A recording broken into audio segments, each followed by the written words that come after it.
On this episode, we're going to be covering everything from potty training, correcting jumping, anxiety, leash work, how to work with food, when to cut the food out, and much, much more on episode 31 of Dog Behavior Question Tuesday.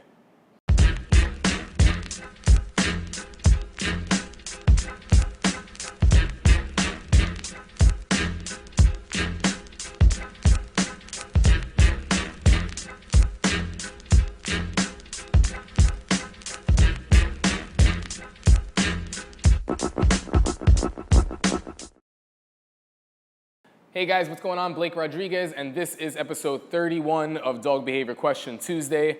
We're back in action. I think we took about 2 weeks off, but we have some questions and I want to get started. I'll do what we normally do, introduce everybody here. We have Willy Nilly, we got my boy Soko, we got Echo, our anxiety case hanging in the back. We got Soli Woly, Leo, Rolo, Samson, Jed, Dizzy, and a couple dogs downstairs. Just finished up some socialization. These guys are kind of hanging out. We're going to jump right into this. Diva of Zamunda. My Cocker Spaniel is 1 year old, and he's still using the bathroom in the house. What can I do to stop that? Really simple. Time manager. That's your role. You need to stop giving your dog the freedom of the entire house, and you need to start what's the word I'm looking for? Confining, yeah, that's the word. Confining the dog's space. Now, here's where a lot of people kind of go south and make the mistake. They use a crate. The dog is in the crate. They know the dog has to go out of the go to the bathroom. They get the dog leashed up. Or there's a couple things. What they'll do is they'll let the dog out of the crate. The dog is out of the crate. They're grabbing their stuff. By the time they go to put the leash on and everything, the dog's made the mistake. Or they get the dog leashed up. They're ready to rock and roll. They get the dog outside. And then the dog doesn't go to the bathroom. And what they do is they bring the dog back in the house and they give the dog freedom of the house or the apartment. That's mistake number one. You got to walk that dog, get the dog back in the crate if it doesn't go outside. Know around the time there's going to be mistakes. Mistakes are how you learn the dog's pattern. And you go, okay, this is the time where the dog's making the mistake. I got to get back out. And if it's like you have 2 days off and let's say the weekend you have off, do a lot of exercise with your dog and let your dog pound water. Let your dog drink a lot of water so that way you have a better shot when you're outside. Your dog has to go and can't hold it, right? Sometimes dogs thinking they're doing a really good job and they're holding it while they're outside, and then when they get inside, they're being a good boy or a good girl. They go in, they relieve themselves. So your dog has to spend more time in the crate. Stop having your dog sleep on the bed with you. Stop having your dog sleep outside. Get the dog into the rhythm of understanding, okay, this is where I sleep in this confined crate area. This might be where I eat. This might be where I hang out, where I drink my water. I don't want to do dirt or soil in here. There might be a couple of mistakes, but you clean it and you get to the pattern. You're basically taking multiple choice answers A through Z, and you're bringing it down to A and B. Crate, which is wrong, outside, which is right. Even if the dog's not studying, you already have a 50% chance that your dog is going to be successful. And you need to keep that pattern. When the dog has gone to the bathroom, you give the dog freedom of the house and the apartment for a little bit. Then you know, okay, this is around the time that the dog makes a mistake. You're going to get outside or you're going to crate for a little bit, right? So that's kind of the rhythm. Your dog has to learn, though, that they're spending time in the crate. Otherwise, they'll make a lot of mistakes in there. So that's your job. I think that pretty much kind of covers that, right? Next question is going to be from Kristen. How do you correct jumping and overexcitement when people come over?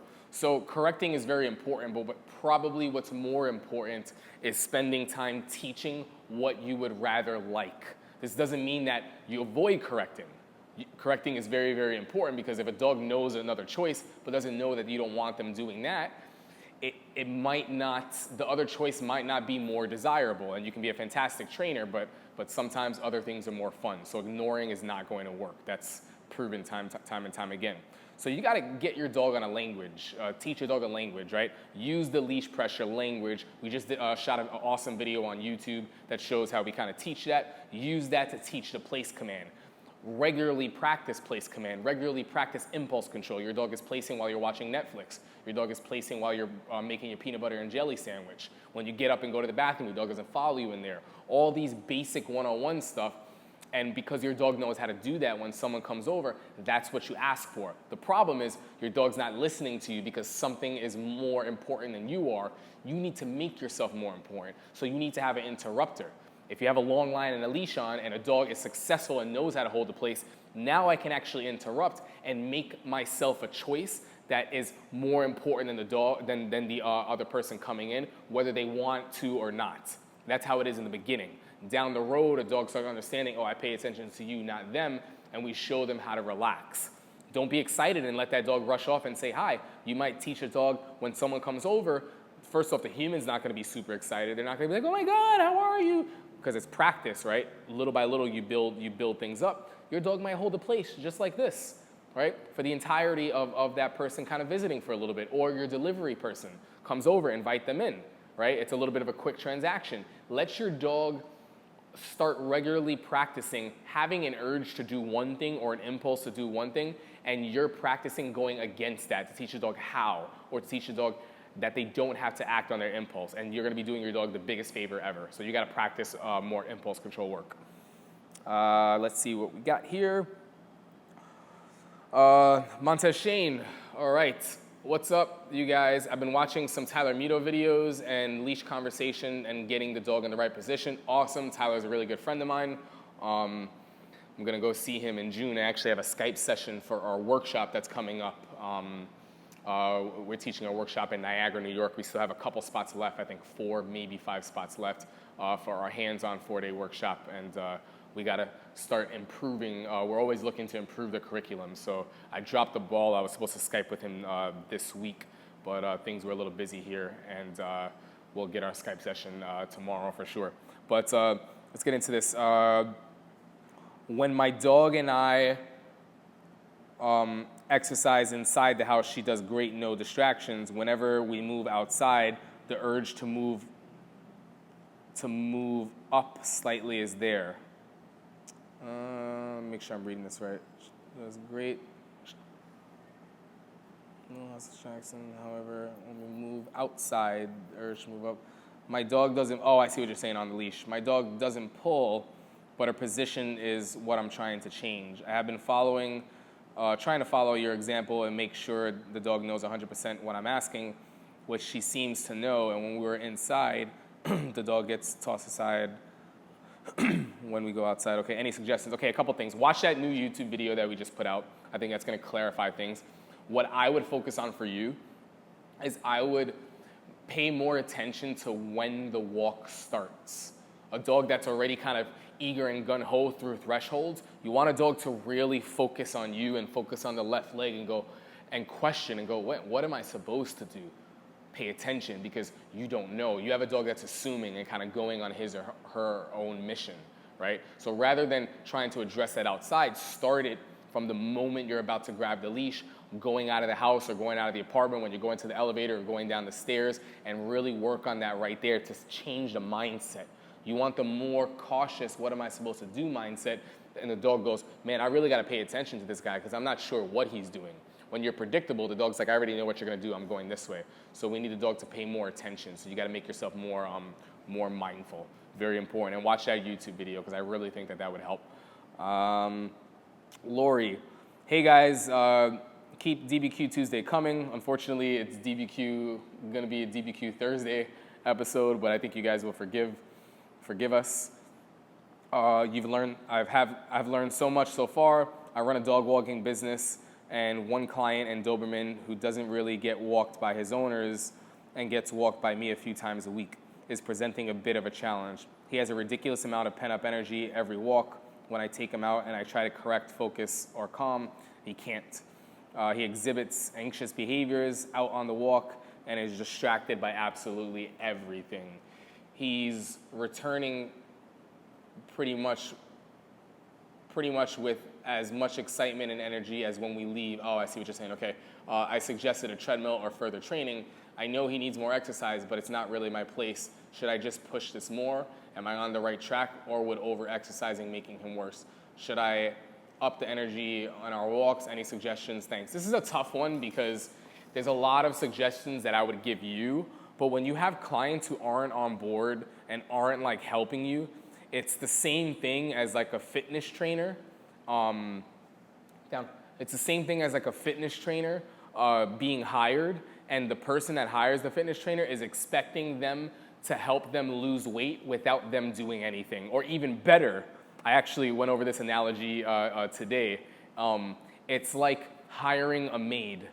You continue to hire this maid over and over and over to clean your house, right?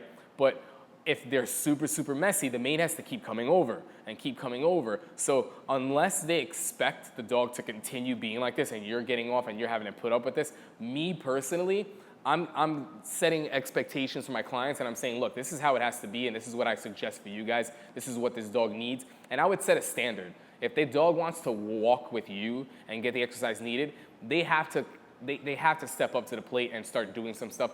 Otherwise, you might not be the walker for them. So set the bar high for you. If they want your service, there's certain requirements that they need. I would get those clients on board or I would drop them.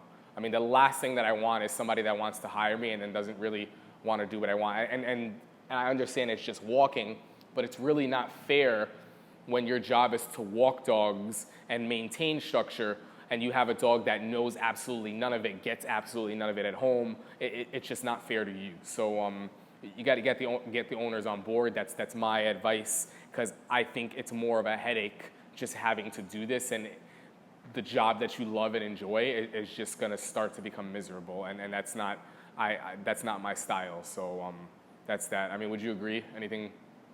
I totally agree. Yeah, totally. Yeah, I would strongly, like, I would send them an email or something and tell them, look, this is what it's got to be. And it's not even about just having their lazy asses and forgive me, like, get a treadmill and just start treadmilling this dog, because then they're going to turn it into like an anxiety warrior that can just be on here. They have to start applying some structure. So clients have to get with it.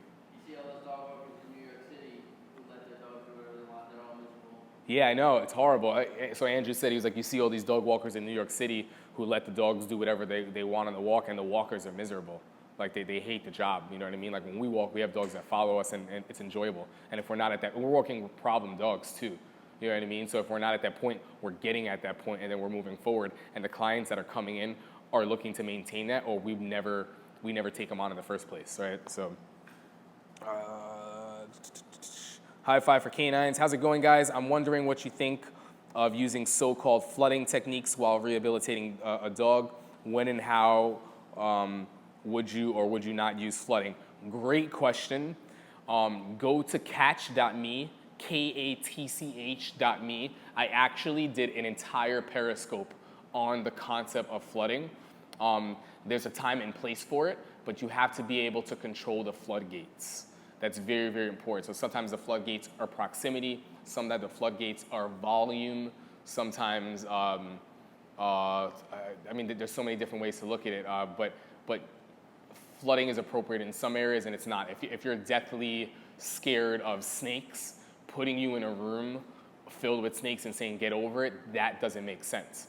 But if a dog is, like, for example, lunging at cars and vehicles, you're not going to want to be in a suburban area with a car that drives by every half hour. You might want to go near a highway where you're getting consistency, and then you might not want to start in the middle of the highway. You might want to be off to the side and get your dog over because it's consistent, it's constant. The dog learns to get over it. Same thing with fireworks and thunder, like thunder and lightning during lightning storms. If you're only practicing it when the thunderstorm comes on the 4th of July, there's no consistency. So it's really tough. But if you're doing feeding exercises, and the feeding exercise is the volume, you can control the volume, and you're working on this, and little by little it's raising over time, you teach your dog how to work for food, that's a form of flooding, but we're controlling the floodgates, right? So I go into more detail with catch.me. I would highly, highly suggest checking that out. High five for K9's. I thought you were with it. I thought you were watching our Periscopes. What's going on? So check it out. I really think it's valuable. Because a lot of people talk badly about flooding, and I think there's pretty much a place almost for everything, and there is definitely a place for flooding. New York City being outside is a form of flooding also. We just have to be very aware of where in New York City we're working with our dogs and how we're going about it. But it's necessary. You got to push. You got to push, right? Let's see. Getting a dog that is fearful to walk on a leash. She pulls She pulls out to the side and or in front, and if she is moved back, she yelps, laying down, shaking with her tail tucked. Any advice? Yes, absolutely. Our last YouTube video, what's the title of that? Is it leash pressure, talking through the leash or something like that? So for those of you that don't know, our YouTube video, our YouTube page is the company name, Dream Come True K9. What I would say here is not going to do the answer justice. It's a 20-minute video. We have an extremely fearful shutdown dog. We teach them the concepts, then we start to work outside. You got to understand how to speak clearly through the leash, and then once that's set and that's known, begin to kind of push. So before you go outside, make sure it's clearer than where you need it. Or you can be outside, but you got to work the dog more and start working the dog for food. They have to learn how to get over it. Dog doesn't want to eat. Don't put it in the middle of Times Square, but you got to begin to work the dog twice a day where they start to learn how to move for you and get food. If they don't want to eat, you put the food away. And if they're looking like they're hungry, you go back out and you start to work the dog. So the dog has to choose. You can either shut down and go, oh my gosh, this is scary, when nothing bad is actually happening to you. Or you can say, man, I'm a little nervous here, but they don't have me in the middle of Times Square, and this person keeps giving me 2 opportunities a day, morning and evening, or afternoon and evening, to kind of work for my food. Now I'm getting hungry. I really got to start working. I got to get over this, because otherwise I'm not getting fed. So that's the start, and then we slowly start to bring the confidence out in that dog, right? You don't want to jump into that too crazy, too heavy, but little by little get the dog used to the concept of working for their food. That might want to start, or you might want to start that inside before you start to work that outside, away from the struggle, right? So the dog knows, oh, I know how to work for food. Then you take that concept and you bring it outside. Basil. Oh, actually, no, hold on. DC Fit. Training for severe separation anxiety. Dog is calm and relaxed while we get ready. Soon as the door closes, boom, panic anxiety. This is going to be hard to believe. Your dog is not calm and relaxed while you're getting ready. And if your dog is, they're doing it on their own. So you got to challenge your dog more. You need to start placing your dog in areas that they normally wouldn't place. And you need to have your dog hold positions in areas where they would normally want to get up and follow you or do their own thing. And you got to start pushing that more. Separation anxiety is impulse control based. So impulse control, you have to start practicing that while you're around. You have to teach your dog how to be away from you. Find out what other triggers could be. If you go in the kitchen, if you start pouring kibble into the dog bowl, your dog getting up, all that, start working on that impulse control. Very, very important. Start going in and out, throwing the trash outside, coming back in. Your dog should hold a position. Start working on that stuff little by little by little. Impulse control is the start to working on anxiety. And I can tell you right now, if your dog is exploding that hardcore, then there are ways to work on that, and the dog is not being challenged enough. So that's what you have to find. You have to find some of the triggers for that dog. Basil. Hi, Blake. Long time. Hope all is well. This is about the long debate issue of neutering and behavioral change. And I love your opinion on a very specific case. Angus is a young rescue pit that spent the first year of his life chained and secluded with minimal interaction with the world, if not negative interaction, and is currently experiencing things for the first time. He's coming along nicely, but still carries some fear and insecurity that appear in sudden bursts of defense aggression towards loud motorcycles, hyper dogs, people. He started structured training and has been responding to it very well. I've read many opposing opinions on behavioral effects of neutering, where some say that higher testosterone levels in keeping him unneutered may help in his confidence while training. Does that make sense? He will not be bred, so this decision will be purely from a behavioral and health standpoint. I might be overthinking this, but I don't want to make the choice that will compromise or that might compromise his improvement. Thanks a lot. Always appreciate the info that you post. The only thing that you're going to see is like instinctual kind of like almost like a testosterone kind of more pushiness. I personally really don't think Samson lost some confidence after getting neutered, so would you suggest? I think I would have waited a little longer. Okay, so Andrew's saying you can wait a little longer. I was going to go ahead and say that I think if you're introducing certain things, it can help, but in the grand scheme of things, down the end, you're just looking like at some sort of pushiness. So, I mean, we have to look at a couple things, like how old is the dog? If the dog is like a grown dog, I personally don't think neutering is gonna kind of matter at this point. You can hold off to kind of teach a couple things and get into a rhythm and then neuter and keep it going. But if the dog is a puppy, yeah, it might make sense. Samson got neutered relatively young, right? I got neutered around a year. Around a year, yeah, so that's actually not that bad. But yeah, I would totally kind of get the ball rolling a little bit and then get it going. Don't think that neutering or not neutering is going to be a savior or anything like that. It really isn't, in my opinion. I mean, like, more of the confidence tends to be like pushiness or like dick behavior. I think it's just a hormone. Yeah, like when you get those hormones that make a slight difference, but at the same time, it could be done without it. So my answer, Andrew's answer, who's behind the camera, would be to hold out a little bit. Hey, hold out a little bit and get the ball rolling with building some confidence, and then give the snip if you need to. If you don't, it's not the end of the world. But yeah, that's kind of a tough call. You know, I don't want to go ahead and give you the answer. I think it definitely could help by not neutering him. But at the end of the day, like, by you neutering him, it doesn't mean that, like, oh, you can't do it now. You know what I mean? Which is the same thing for dogs and being social and stuff. If we have an aggressive dog, like, having a dog that's unneutered doesn't help, but at the same time, it can still be done. You know what I mean? Like, I'll say you might want to neuter your dog. It's going to help the cause, because not for your dog, but the rest of the pack might smell an unneutered dog, and it might be a little bit difficult, especially in an urban environment where an unneutered dog represents, that smell represents something usually that comes with dick behavior and challenging behavior, especially in this area, because you get a lot of unneutered, like, hood dogs that are very kind of, you know, like, pushy, so that that smell gets associated with that.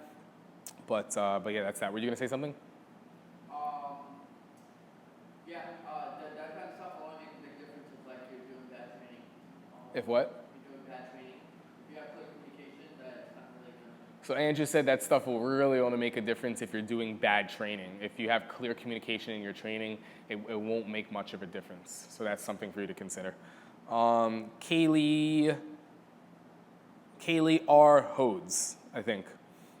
Blake, I recently started volunteering at a local shelter. My next assigned case is a 3-year-old border collie who has never had any structure in his life whatsoever, never had a leash on, etc. He was described, I've not met him yet, as out of control, biting, stubborn, noisy, 16-week-old pit puppy that I'm currently working with, except that he's 3 years old. That's super confusing. The shelter manager said that when she did put him on a leash, he was rolling around on the ground, screaming, biting the leash. Any advice on how I should go about starting to work with this dog? Should I treat him with the same as I'm treating a puppy? Yeah, more or less. I mean, again, I'm gonna resort to the video that we just posted. You have to know when to be firm with some dogs. You have to know when to be soft. That's a dog that's probably gonna freak anyway, because it's just a weird sensation. So you want to finesse it, and there's some things that you want, hey, disagree with, and know when pressure is shutting off at the appropriate time. So your timing has to be good to shut off pressure. And your angling on the leash has to be really, really good. Your body has to speak with the leash to show the dog what to do. There's no ifs, ands, and buts about it, but at the same time, you're gonna be extremely fair about it. Very important. Watch that video, super, super important. It's on the YouTube channel. Carlo, what's up, buddy? Hi, buddy. I was watching Blake's thoughts on, so you were watching the Periscope or the Catch.me on markers, operant conditioning, positive reinforcement, and I have some questions. When you work the markers, good, yes, with food, with positive reinforcement, how do you know when it's time to stop giving food to the dogs? Do you always have to reinforce the good behaviors after I work with the markers and the positive reinforcement and the negative punishment? I don't need, or do I not need the food? Do you use food with Soko? One more thing, please, on the next Blake's Thoughts. Talk about the differences between corrections and interrupters. Thanks for everything, bro. I will 100% talk about the difference between corrections and interrupters and the similarities with that. They're pretty much the same thing. I think there's just different types of corrections. Couple things. Yes is always going to have some sort of reward. down the road, the first thing that you're going to be feeding on food is going to be good because it's going to be a conditioned response. So a dog already knows that food is on the way. Good, then I feed. Good, then I feed. Good, then I feed. Good, and then I might go into a YES. And I'm not going to say that now because these guys, but good, then the yes, right? And you keep going into that. And then every now and then you gamble. Gambling is, this time I'm going to do one command where I ask for something and I say good and I don't feed. And then we go to the next one. And then I say yes and I feed. And then you go to the next one, and when you say yes, it's just a little bit of praise or something, right? So you don't use food on that one, but the next 10 in a row, you go back to using food. And every now and then, you're doing 1 or 2 commands with nothing in the mix of working for food. Little by little, you start fading that out. You don't want to go cold turkey, though, and stretch it to see, oh, the dog did it without food. Let's see if they do it again. Let's see if they do it again. You want to do a couple or one without food, go back to food. A couple without food, go back to food, so that you get into the rhythm. And little by little, on that random kind of interval rate of feeding, you're going to go ahead and start to kind of fade that out, right? So eventually, on the YES though, the YES is always some sort of praise or reward. So for Soko, a lot of times if I'm working him for his food, I'm not working him for his food, I'm working him for a ball. Or if I YES him, you're released from the placemat. Or now it's your free time to go smell and run around in the grass. So there's always some sort of reward or release. But before you jump into that, a dog has to understand the concept. So food allows for repetition. Food allows for you to drive your dog up and really kind of teach that clearly. So that's the answer to that. Guys, thank you so much. This is episode 31. Next episode, make sure you get your questions in. We're going to have a post on our Instagram page that will say, ask your dog behavior question here. And then Andrew and I will go back and forth on answering those questions. All right, guys, thank you so much. I'll see you on episode 32.